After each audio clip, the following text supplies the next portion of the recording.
Everybody, and welcome to the Social Housing Roundtable. Lovely to see so many people with us so early. To the observant among you and to those watching back on YouTube, I'm not at home. I am actually at Harrow School today. So the Echelon group are doing their annual conference or their Asset Management Investment Programme conference today.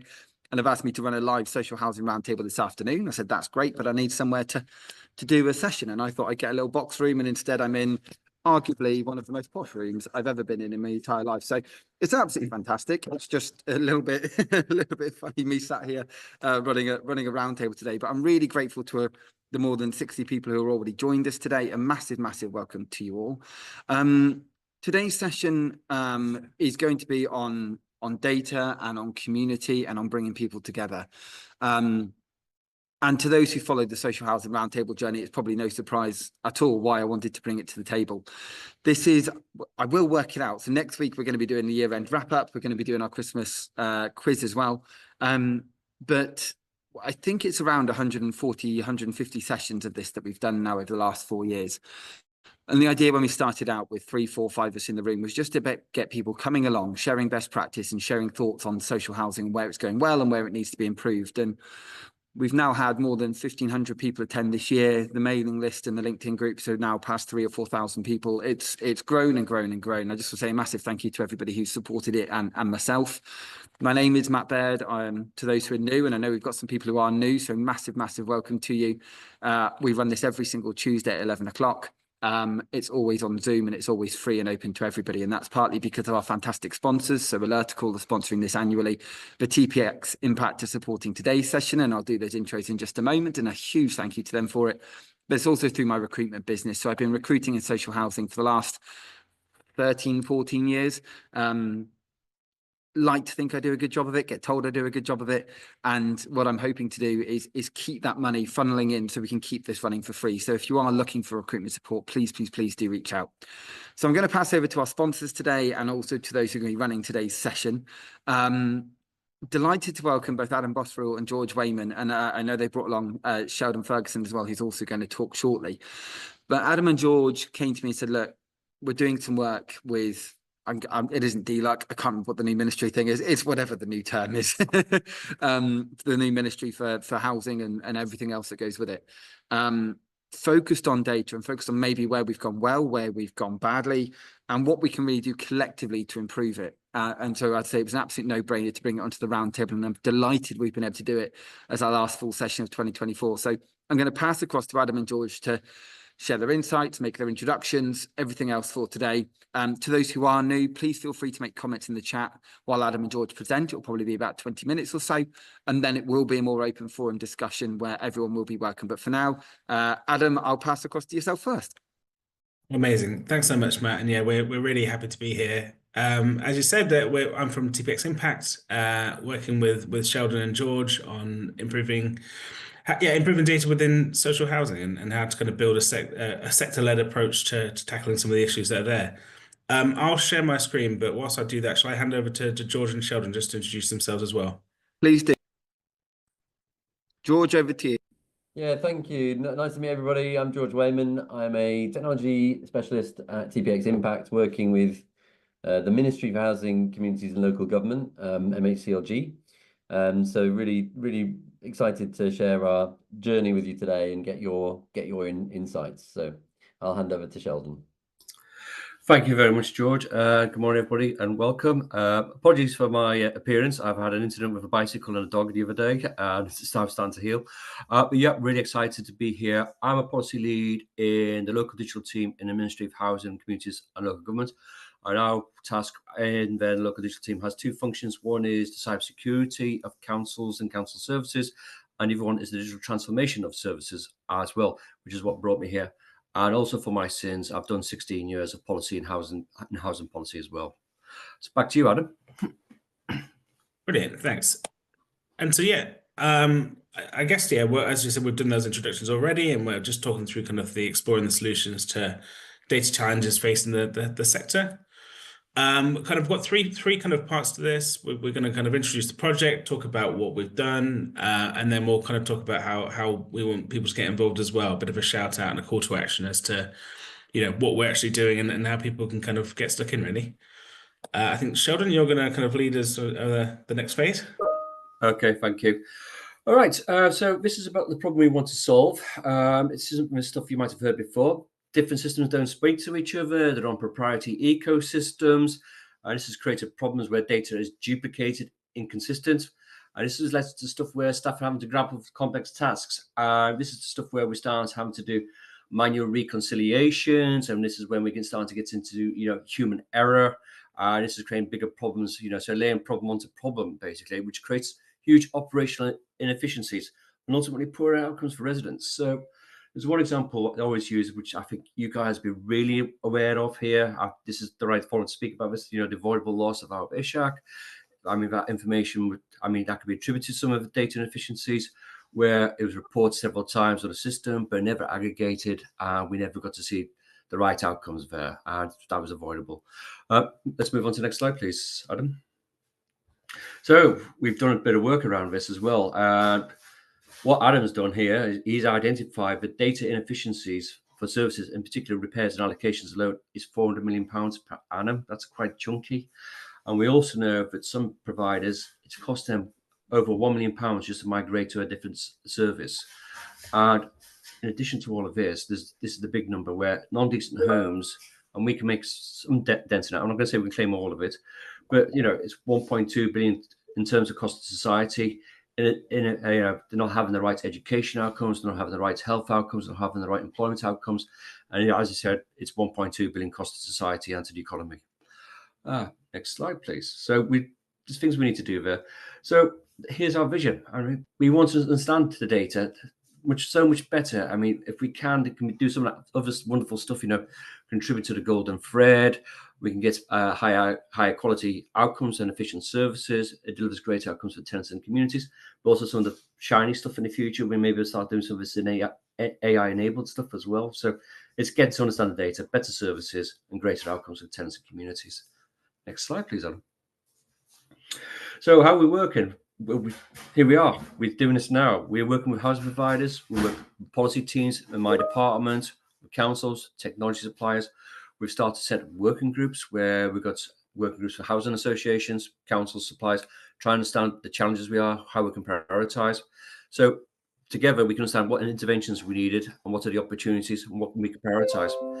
And ultimately what we want to be, because I don't think MHCLG has all the answers, is become a steward for the sector and try and draw answers from the sector itself so we can drive improvements for the longer term across data standards.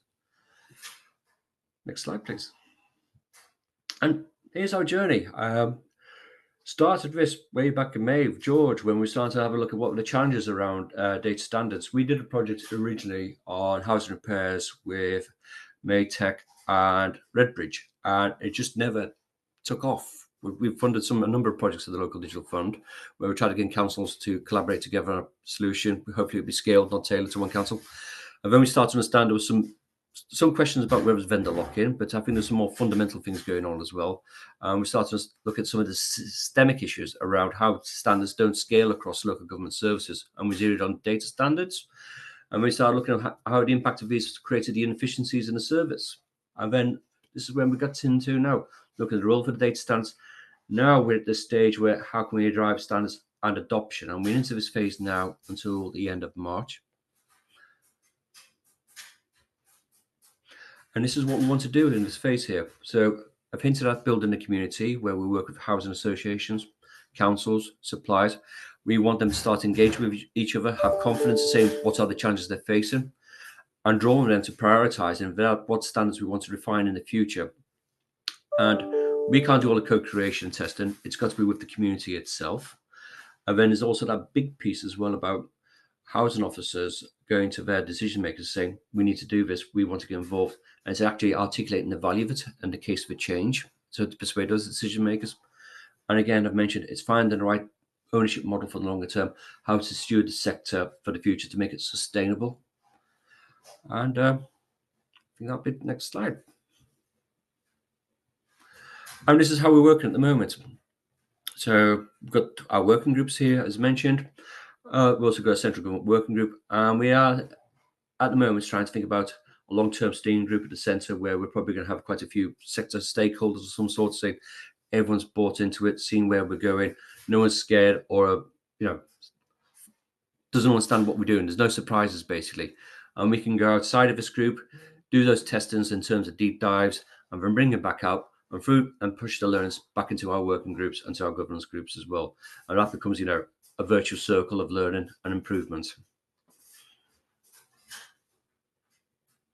And so we are talking to quite a wide range of people, as you can see there. We've got Bromford, Notting Hill, Orbit, Hackney, Redbridge, Kingston. And there's a lot of tech suppliers who want to get involved as well, and they're really interested, which is fantastic, such as NEC, Civica, Capita. And we've got some of the emergent ones, such as Salesforce, Maytech, MRI. And we are speaking to sector stakeholders. We cannot do it without them. So HACT, they're one of our big partners. They establish some data standards, which we're looking to refine and reform and make them more user-friendly. National Housing Federation involved. We're working closely with Housemark. Of course, back in my department, we've got our housing policy team as well. And we're working quite closely with the regulator of social housing. We want to make sure to them, we're not cutting across their governance or management standards. We are focusing on data standards, which can help deliver some of the outcomes they are looking for. I think next slide on. Right, I think this is where we come to George now. It's going about the options about staying in touch, how to join a working group, sharing information and taking part in a deep dive. Over to you, George. I see there's a couple of questions in the chat. Do we want to take them now or at the end? I'll wrap those once we've been through everybody as well. So we'll save those for a bit, Sheldon. But thank you very much, and George, I'll pass to you. Thank you. Yeah, so thank you, Sheldon. Just to summarize some of the things that we're looking to do here. So we recognize we need everybody's input and support to make this possible and drive some of the change that we're looking for. And so we've come up some ways of you taking part and getting involved. And I'll hand to Adam. I think he's going to talk us through these as well. Brilliant. Thanks, George.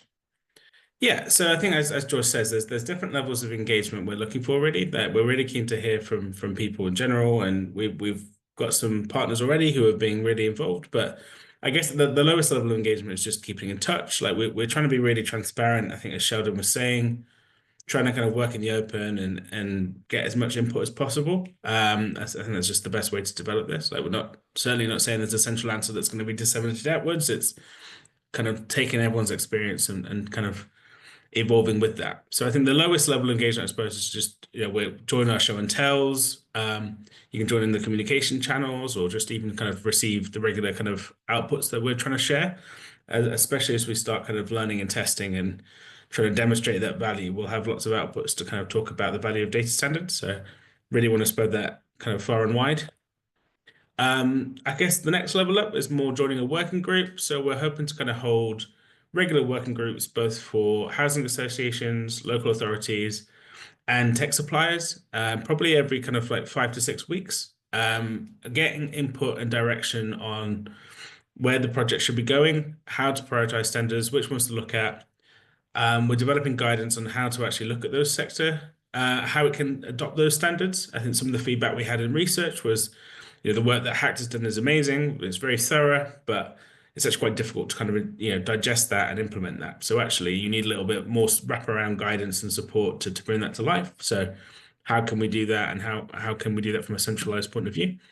Demonstrating the benefits as well. Like we're looking to kind of help build out these kind of case studies and business cases and things like that to understand how that can actually kind of make the case internally, particularly for kind of SLT who maybe aren't that interested in data standards.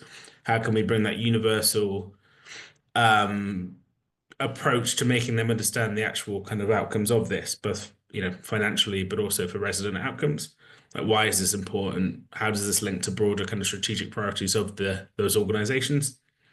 And then kind of support procurement as well, because obviously this, a lot of the time we have been focusing people moving to new systems, as that's a very natural time to implement new data standards, as you're very possibly changing your data formats at that point. So how do we kind of insert data standards into that procurement journey, and how do we do that at the right point? So there's lots of different ways we can kind of look at, and the working groups are already helping us kind of do that kind of research and build that out. I will also say this is kind of more of a menu. This isn't either or, so you can certainly be part of the working group and share information as well. But what we're looking for is understanding what your view of the world with the project should be. It can be a number of different things. You can kind of share around data sets or architectures or KPIs or backlogs and IT requests. We do a lot of ad hoc interviews where you might be saying, a 6 weekly kind of meeting might be too much, but actually we're very, very helpful to give your knowledge and information kind of just on a one-off. That's absolutely fantastic. We'd be more than happy to talk to you. And then looking for examples of where things have gone well as well, and kind of case studies and things of that nature to help us kind of make that case.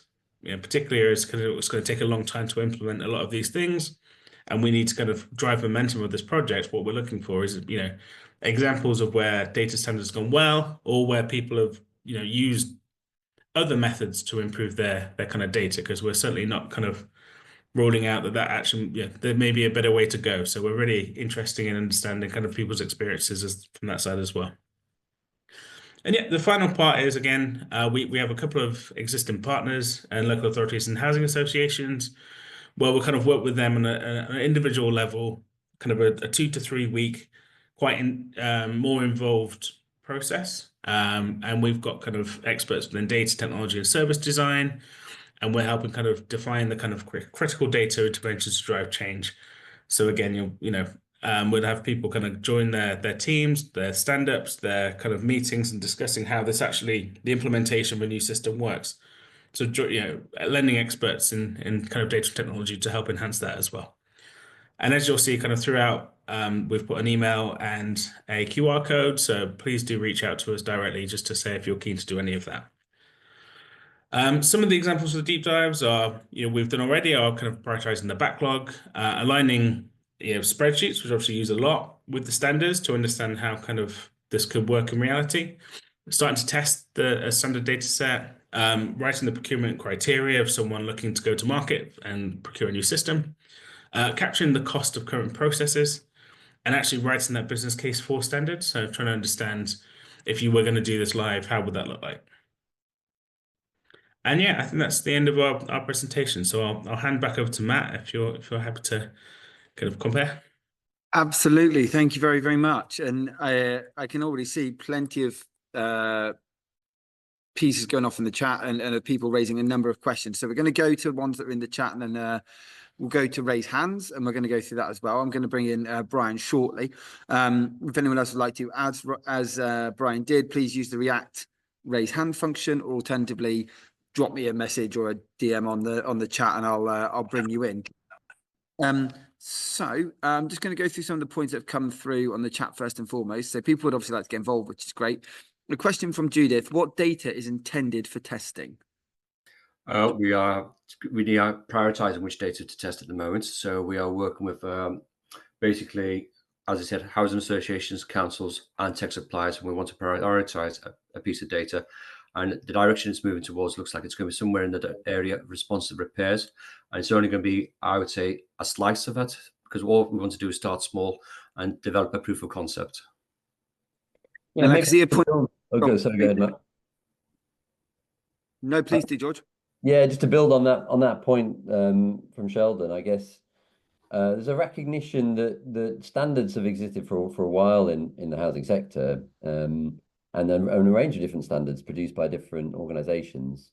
Obviously, the most commonly known one being the hacked UK housing data standards that Adam mentioned, which cover 10 different modules of housing services. But we had a recognition that it was very difficult to adopt all of these different standards. And so what we've been really trying to do is understand what are the particular pain points and needs of housing services. What are the things that are difficult, where data is difficult to share or difficult to understand? And then from that, draw on what we think might be the priorities for standards. So it's a slightly different way of thinking about it, where we're starting small and trying to build up. So as Sheldon was saying, we're trying to test very specific data sets where we can say, here's what the problem is, and here's what the value we think we'll get from introducing this standard, and test and see what happens. So that's the approach we're taking. Matt. Thank you very much. And then there's a question from Hannah Absalom. Not a question, more of a point, really, which is I can't see unis and think tanks in the list of people that you obviously engaged with. Is that something you're intending to do moving forward? Open to speak to unis and think tanks if they've got advice for us, definitely. Fantastic. Hannah will no doubt be all over you for that one, knowing her very well, and rightfully so, because they've been doing some amazing work. I'm going to bring in Brian, then Aklak, and then I'll go back to some of the points in the chat unless someone else does in. But Brian, do please jump in. One of the things which I've noticed is missing from the diagrams and charts there is the end user. You can collect all the data and all the information, but the services being provided to end users, and I've worked on system development before, where we've actually gone to the coal face and looked to see what services councils, organizations need to provide, and then work back up. This seems to be a constant theme when systems are being developed, particularly for local authorities, is it's been done from the top down. And when it gets to the bottom, the people who need to use it and need that information aren't actually getting the information they need. And sometimes it's better to go the other way. Go and speak to housing officers, people working in housing, find out what they need, what information is necessary, and work it back up and say, right, we need to develop a system that gives the people this.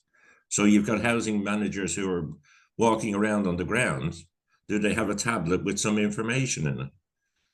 And that information is relevant to them and to the people they're dealing with. The same with, as you work your way back up. And it can be two completely different scenarios where you've got the executives want one thing, but the staff on the ground need something else. And it doesn't always match. Thank you, Brian. I'm going to bring in I'll bring in the team. So Sheldon, are you jumping on that one? Yeah, I think Brian makes a really powerful point there, because at the end of the day, it is about the end user. And I'd like to reassure Brian at some level that, we're working as a digital team here, and we will be doing user research, because what we're trying to get to a point where we have this lovely thing of having a single view of a property, where a housing manager can understand what's going on, when they need to make those interventions, and also the tenants will have access to that information in the longer term as well. Also, we were testing some of this stuff along the way. In our governance steering group, we want to have the tenants participatory advisory service in there, so that there is a voice for tenants as well, to make sure they are heard and we are doing the right things. Now, is there anything that I'm missing there, George? I was just going to Yeah, go on, as well. Adam. Yeah, go on, Adam. We have actually. I totally agree, Brian. I think you're absolutely right, and we have done research with operational staff as well. I suppose the more fundamental point, certainly at this stage of the project, is making sure that information is right. Because even if you surface kind of the information they do need and it's not accurate, then that's certainly not going to be kind of very make for an effective service. So I think that's certainly an important point we need to tackle. But I think making sure that information is right to begin with is the first step. And I can see a point in the chat there from Charlotte Edwards saying we need to define the problem that needs solving before we jump in and start collecting data. Every organisation will have differing levels of data and insight and service and property-based issues. Jim had said the hacked data cross-referencing in the housing sector is great, but this CIM could very well slot in with hacks work.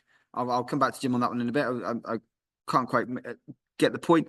And Hannah has said they would like to see a clear difference between data collected on tenants and property data.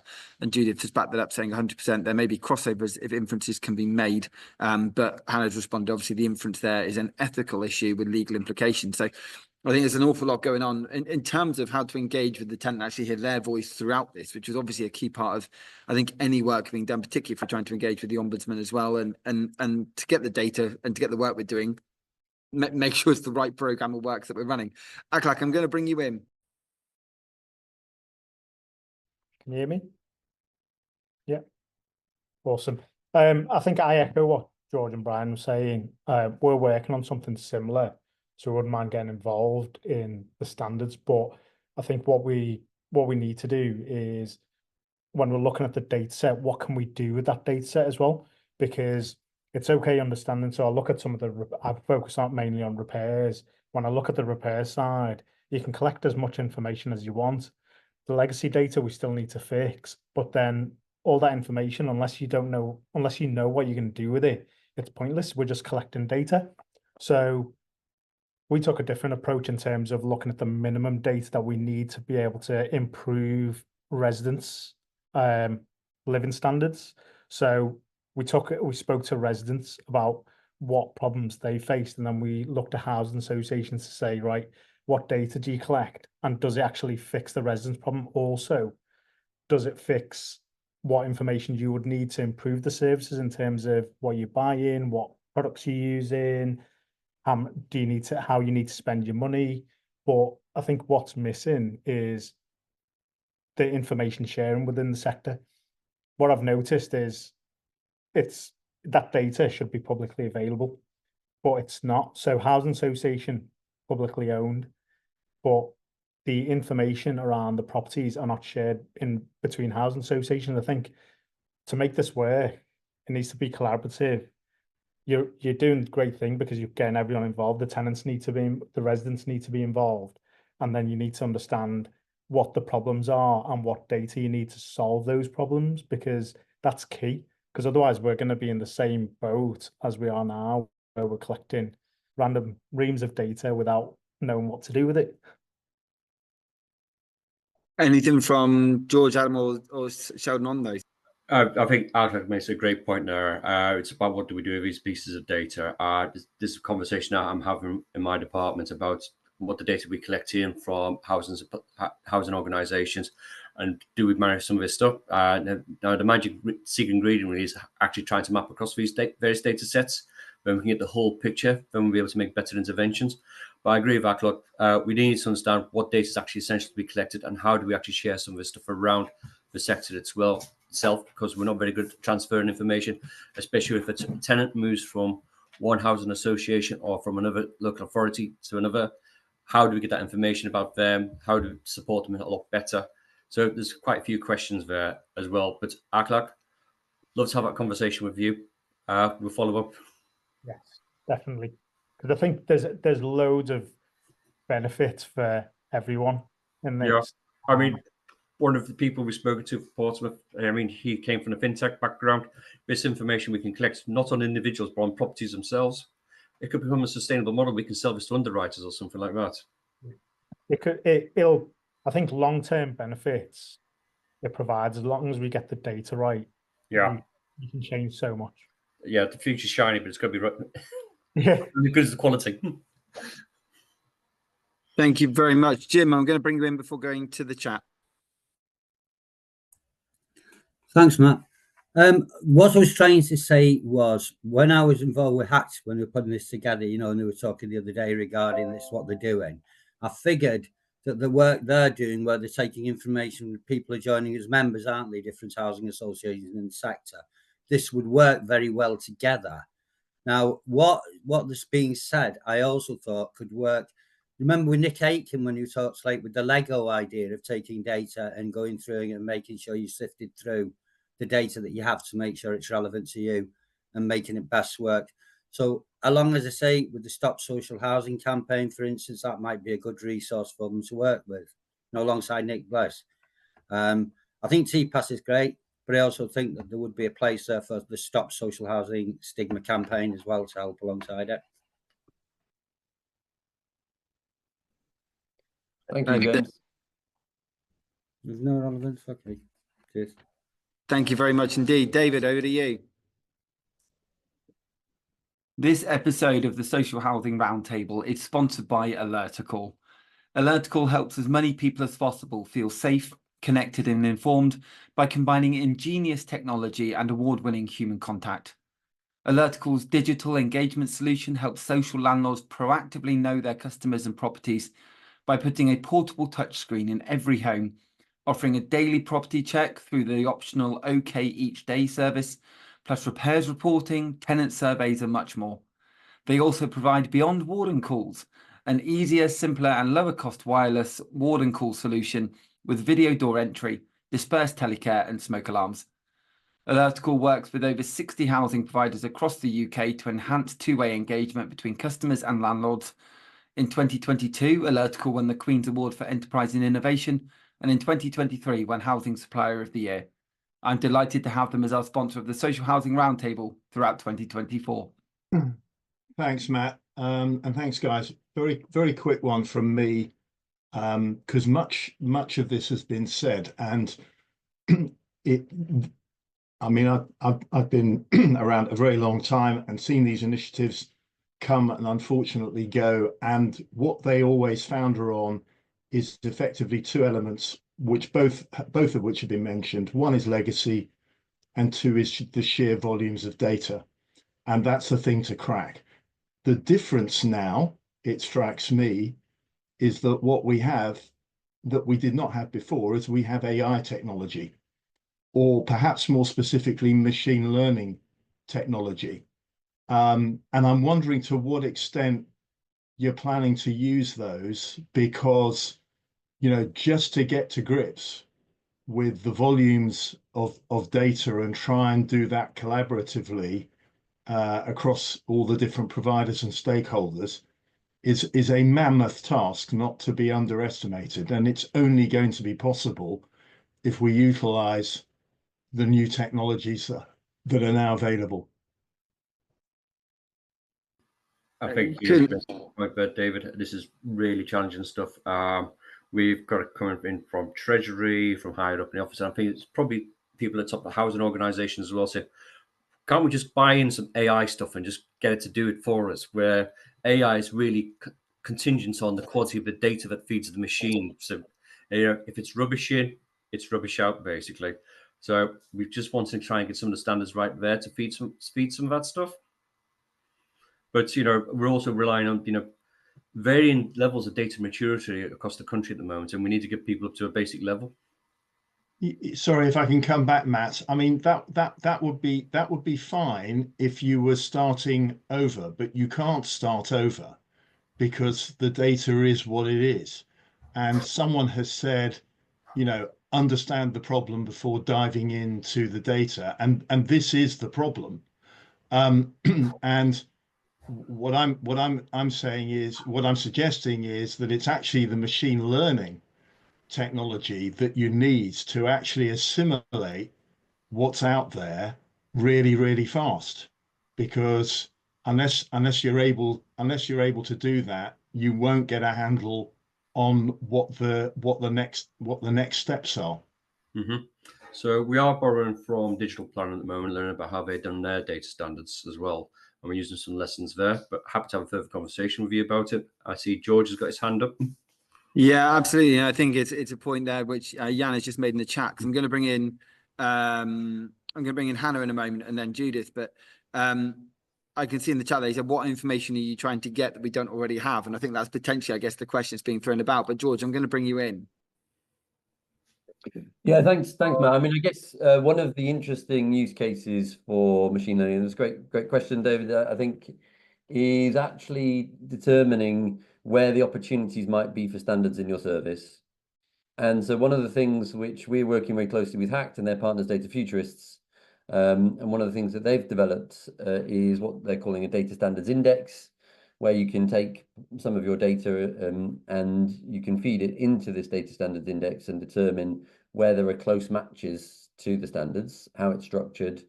So essentially, where are the opportunities for you to move towards more standards, and where might be some of the gaps? And that can also work at a sector level as well. So it can be very, very powerful. The element there of machine learning is in the extent to which the model behind this index is taking this data and continuously refining what it determines to be a close or fuzzy match to a particular term. So it's really quite an interesting piece of work, and something that we're talking to them about. But I do agree that there are other opportunities. One of the things we did at TPXimpact recently was to test the potential for free speech, free text to provide you with a schedule of rates code. And actually we found through some light touch piloting that actually that could be quite effective. So again, a really useful standard for the sector. How can you take ordinary language that people will use when they're reporting their repair and actually get to more quickly to determining what might be a suitable response? So there's all sorts of opportunities like that. Matt, I wonder if we could just briefly, because I think there's been a lot around need, and I do think it's important just to emphasize where, really, really land with this group, just how critical some of these needs are. And I'm sure you're not unaware of this, but I often think back to the example in the health sector, which is, I think, some measure of distance ahead of the housing sector in terms of adoption of standards. They've got big challenges too, but for various reasons, there's been a lot of work on standards in health. And one of the obvious ones that I think is really powerful, is going back 15 plus years, was around emergencies. So if you had a car crash and you had first responders show up, at a certain point in time, they didn't have access to critical information about you to provide suitable care. They wouldn't know what blood type you were. So that could mean the difference between life or death in that scenario. And being able to access that data in a standard format was really critical for those first responders.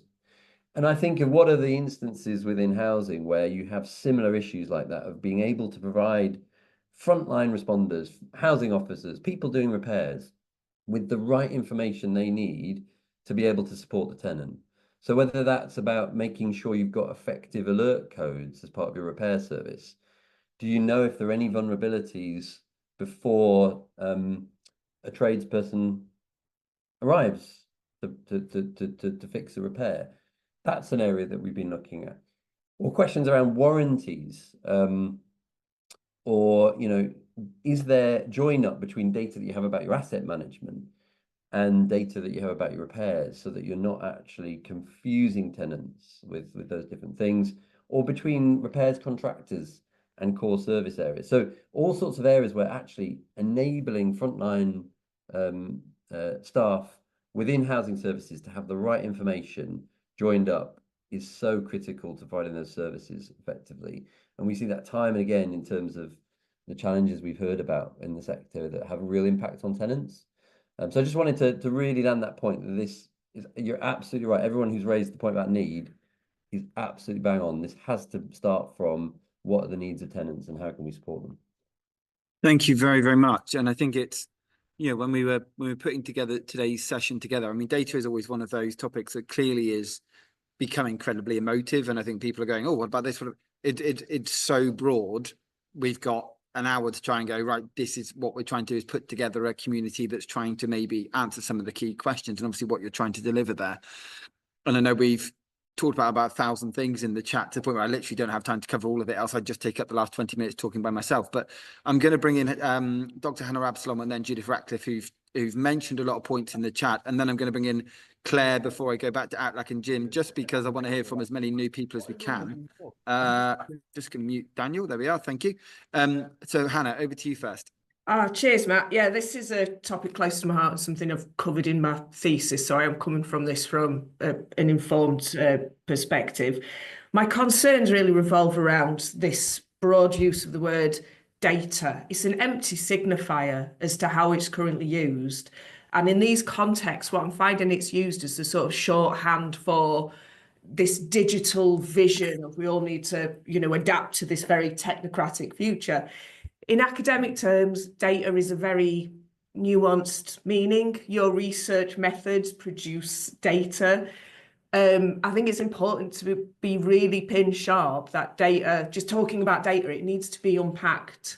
Are we talking about data that is primarily quantitative, quite primarily about pattern recognition based on probabilistic ideas, Bayesian statistical analysis, that type of thing? Because it is so important to know what the benefits and limitations are of that type of data. And then there's the other type of data, which is your deep dive data, your interpretivist type data that's very people focused. And I think this is a core tension that isn't really drawn out, probably because I'm not seeing the involvement of universities whose job is literally to produce this type of data. But you've got like lived world issues that are experienced by tenants that are incredibly complex, multifaceted. And then you've got like the organisation issues where, yes, there are absolutely problems in terms of data management within the social housing sector. I don't think in my time of 18 years of practice in housing, I worked for one landlord that actually had good quality data about its properties. But I just think there needs to be some fundamental clarification and being really careful that the wrong methods are not used for the wrong problems. The tame, quantitative methods have their place, but there is a tendency within public policy practice, and this goes way back to like Taylorism and Fordism and all of that, of overreaching and applying it to problems where it doesn't fit, and it actually contributes to the problems, as has been seen in the chat with like racist algorithms in the Netherlands, biased algorithms that have been involved in welfare, because it's a mission creep. So I think there's something important to unpack there. There's very much value in these conversations. I'm very pro thinking about how we can do better with quantitative data, but I think there needs to be more nuance and unpacking. And if I see the word data used one more time without defining what type of data it is and what questions and problems it's trying to solve, the dent in my desk is going to get much deeper. But thank you for that, Matt. And I'll need to run off because I've got a meeting to get to at 12. No worries. These conversations are happening. Thank you, Hannah. I think it's a really important piece to look at is what are we defining today? So thank you very much. Judith, I'm going to bring you in, and then I'm going to go to Claire, and then I'll go back to our speakers of the day to get some thoughts on what they were sharing. But Judith Ratcliffe, if you're available. I'm here. Hello. Can you hear me, Matt? Gotcha. Fabulous. Awesome. My mic's on. That's marvelous. You can't see me because my camera's not working. It's a bit on the flux at the moment, so I do apologize for that. But what I would like to stress, and that I'm sure Claire Patterson will probably echo when she speaks, if I think she's speaking next, is you need to consider the people behind the data and the impact you're going to have on them. John Townend, your most recent point back to me, and thank you so much for that. It's also about not collecting the data in the first place. That is the first point at which you protect people, is not to break their privacy, full stop. I'm not going to go through the whole thing in the chat. Please, everybody do review the whole chat afterwards. I hope it'll still be available. If not, happy to summarize anything for people afterwards or chat with people later. Few brief points, because I promised Matt I would not be here all day and I won't. What would the people behind the data expect? Generally, your tenants will expect you to use their data to give them good housing services. They'll expect you to use their complaints data and their feedback to improve services, but they will not expect you to use their ethnicity, the fact that they have a one-legged cat called Bob, the fact that they, have various strange things in the refrigerator that might be crawling out of it for whatever reason, what clothing they wear, taking photos of them at the front door, never a good plan. All of those little things, their eye color, their hair color, their age, their date of birth, they won't expect you to use any of those things for things like systems testing. They just won't. And they'll probably be very unhappy with you if you do take and use that data. You need to remember what is reasonable here, what is necessary, what is proportionate. And I mean genuinely necessary in terms of the objective you're trying to achieve. Hannah Absalom made a great point about purpose limitation just now, and she's made loads of excellent points in the chat. But what is genuinely necessary does not equal we want to do this. I have to be very clear on that. I want does not equal I need, especially not from a legal perspective. It's not always necessary, and it certainly isn't always proportionate to use LLMs on people to run data through AI. There are often many less privacy intrusive things you can do that don't use AI. And using AI on people can be extremely harmful, as Hannah and I have been chatting through in the chat, and also, as we've also mentioned. Where is the AI impact assessment? I haven't heard anybody mentioning one of those being done yet. Where is the data protection impact assessment?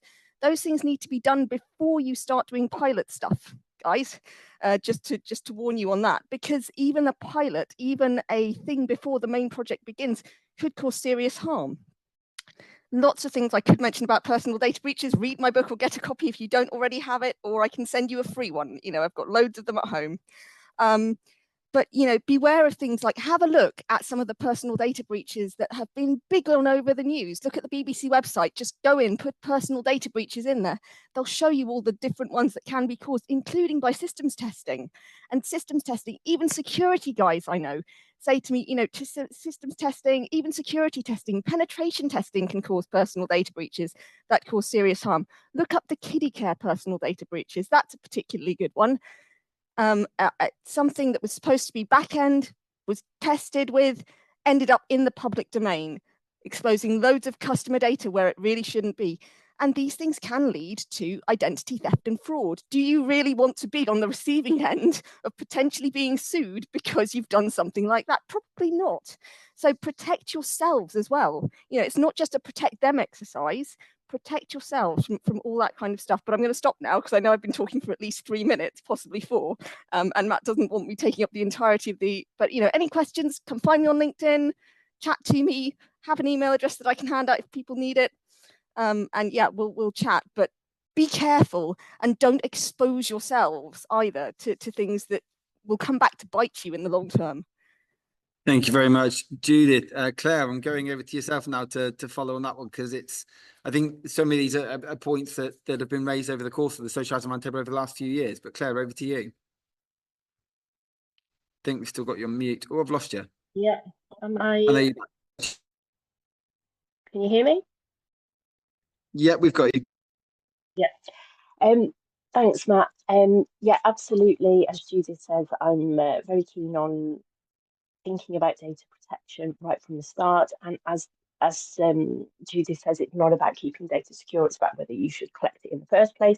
First and foremost, of course, security is important as well.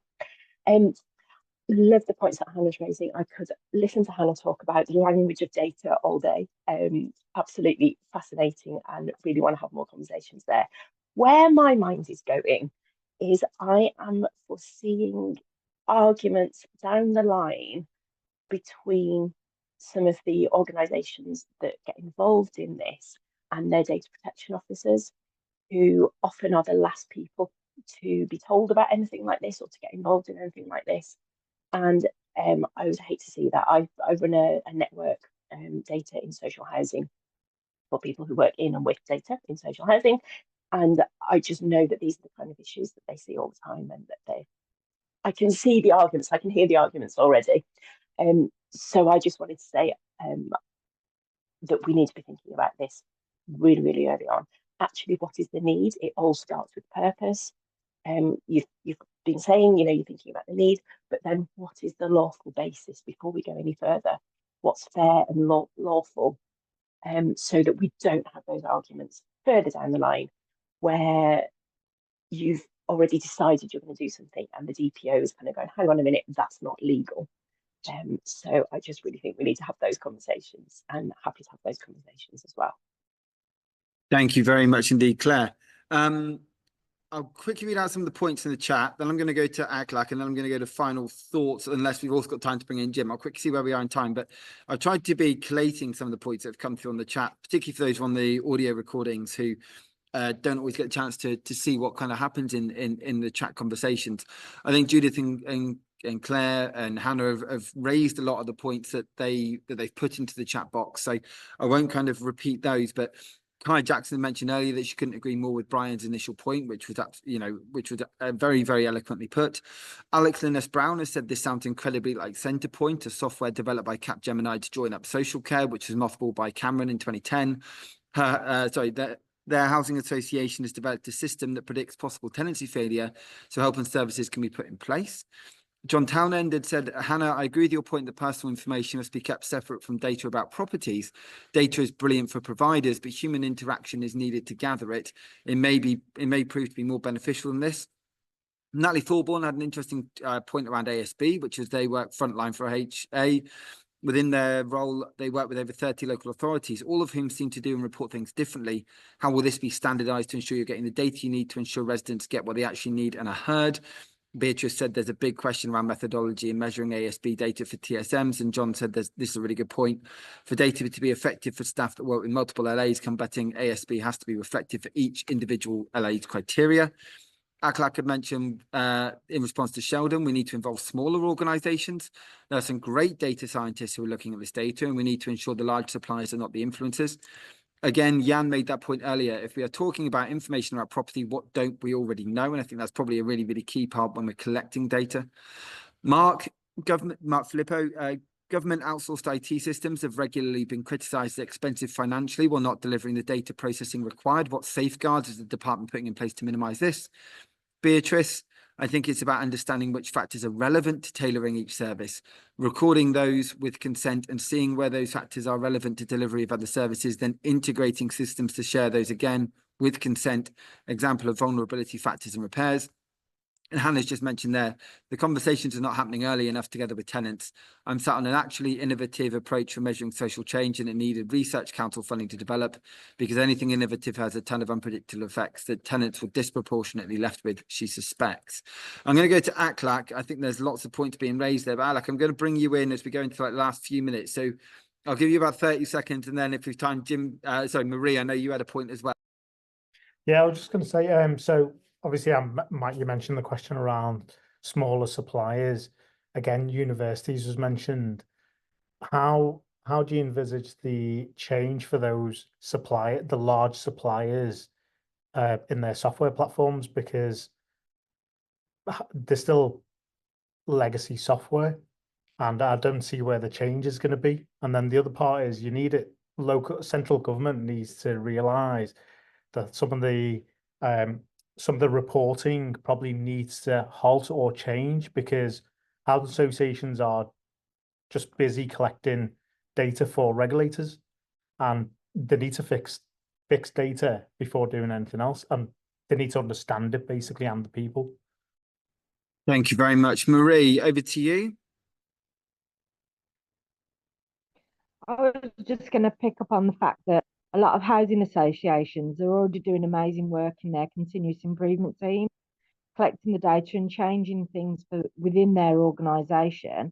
But for me, it's about how we can, once that's fed then to the regulators, it's how we can use all of that data across all of those larger organisations that collect it to make a difference to the new housing that we're building, and change systems and processes for the improvement for the future. Thank you very much. And Jim, in 30 seconds. Hi, just to say regarding the fact of being able to follow tenants and where the journeys go from. Years ago, I've been doing this 20 years now, voluntarily, and years ago I suggested that perhaps at the point of tenancy agreement signing up, you could have a photo taken. This would stop the cuckooing and people subletting and doing moonlight flits, and sustainabilities of tenancy. So I was informed the reason they don't need to do that is because they follow the national insurance number. Everybody has a national insurance number. So they were saying how they could follow where the tenants are going. Maybe they could use the national insurance number like the housing associations do to follow the tenants who may no longer be with one housing association and move on to another. Thank you, Jim. There's 2 points in the chat there. So Charlotte Edwards, we need to encourage tenants to own their own record and talk to them about the ways that we might consider using their data and how. Marie has raised her point, and I'll come back to David shortly. But what I want to do is give George, Adam and Sheldon a chance to come back on some of those points raised, because obviously there's an awful lot of information thrown there from a lot of different perspectives. But Sheldon, I can see you've come off mute. Please do come in and share some of your thoughts on points raised. Heck a lot there, definitely. But what we're not proposing to do is collect any new data whatsoever. We are just trying to refine the way existing data is collected and how it's actually circulated within the services. Now, I have to say there's some big takeaways come across from here. Basically, involve your DPO, do not collect unnecessary data, and make sure you don't bring your organisation to risk. I'm representative of MHCLG here. I do not want to bring my organisation to any risk of harm whatsoever. Otherwise, I'll be on the hot seat. Thanks very much, George. Over to you.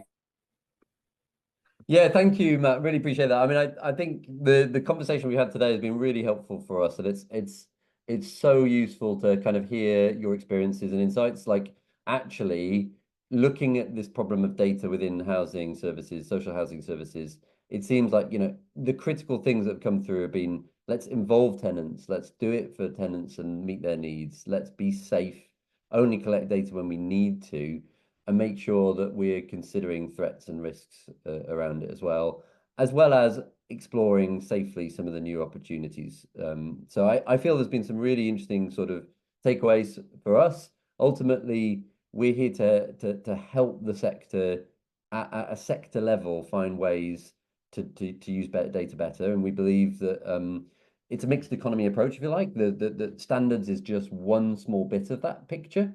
But it's a critical one. It's a foundational step, if you like, because as I think somebody said, if there aren't more standards in the sector, then I don't think ultimately some of the really deep-rooted challenges are going to go away anytime soon. So what can we do collectively as a sector address some of those things. And I'd just reiterate, you know, if you're interested in the work we're doing, you'd like to learn more, please do drop us a line. The email is housing.data@communities, and we shared that on the slides. And obviously, please do let us know about any interest in any of the opportunities that Adam shared at the beginning of the call. But thank you, Matt, so much for having us. Oh, it's been my absolute pleasure. It really, really has. And I think as my own tiny little selfish plug, just before I go to Adam for final thoughts, because Adam was imperative in helping put this together today. I'm just quickly putting in the chat there. We're doing a survey monkey for the Social Housing Roundtable this year. There's a chance to win £100 M&S Christmas hamper, which will arrive before Christmas. But we're really trying to get, you know, I think someone said there that this one of the best roundtables they've been to this year. The fun thing is it's entirely down to what you're interested in, which is, you know, so if you're a data person, then absolutely, I can see why it would be right up there. But, you know, it's been an incredible year of roundtables. But Adam, I think, you know, we've put this together relatively quickly. We're still in kind of those early stages of where you are in that journey of what we're trying to do is this huge movement, a huge shift. What are your thoughts on today, on what you've heard, and I guess what you'd like to do next? Thanks, Matt. And yeah, I just want to say thanks to everyone for their involvement and attendance. It's been incredibly interesting and great to hear views from probably outside of our kind of initial kind of scope and prism. So we're really keen to kind of expand and take on board. And I think that's the main takeaway really, is the whole thing is around kind of building a sector-led approach to this. And that you know, means getting everyone's inputs and everyone kind of coming on board and kind of adding their experience and their different lenses. So I'd really kind of encourage everyone to kind of reach out. I think everyone's so passionate about this area. It's great. Everyone recognizes there needs to be a change. So yeah, jump on board and help us do it. That'd be really great. Thank you very, very much. Well, look, this is the last, I guess, traditional roundtable of the year. Next week, we're doing a year-end wrap-up, going through some of the highlights of the year, some of the stats of the year, and then there'll be a Christmas quiz. So please do join if you'd like to be involved in that. I know it'll be 11 o'clock, but, you know, I'll probably be having a drink because it's the week before Christmas. So if you want to join, you're welcome. But for now, what I do want to do is a massive thank you to TPXimpact for sponsoring today's session, to George Weyman, to Adam Botterill, and to Sheldon Ferguson for speaking and sharing and for really trying to push something. I think what's very, very clear is that whilst there's sometimes disagreements, while there's a lot of, oh, what if, and we need this, and be careful of that, and everything else that's gone on, it's also clear this is needed. It's desperately needed as a place where everyone's coming together to really kind of share these thoughts and put this together, because otherwise we're all saying all these different things and what ifing and everything else. If no one tries to start something, we're never going to get anywhere. So the best of luck with this over the course of next year. If I can help in any way, please do reach out. But for now, to everyone who's joined this session and the roundtable over 2024, a huge thank you. If you can't join us next week, have a wonderful Christmas and the rest of December. I'm getting eyes that I've got to be kicked out of this room because they're doing a tour of this incredible property. So a massive thank you to you all, and I'll see you all over the course of either next week or next year. But thanks very much again. Thanks, Matt. Merry Christmas.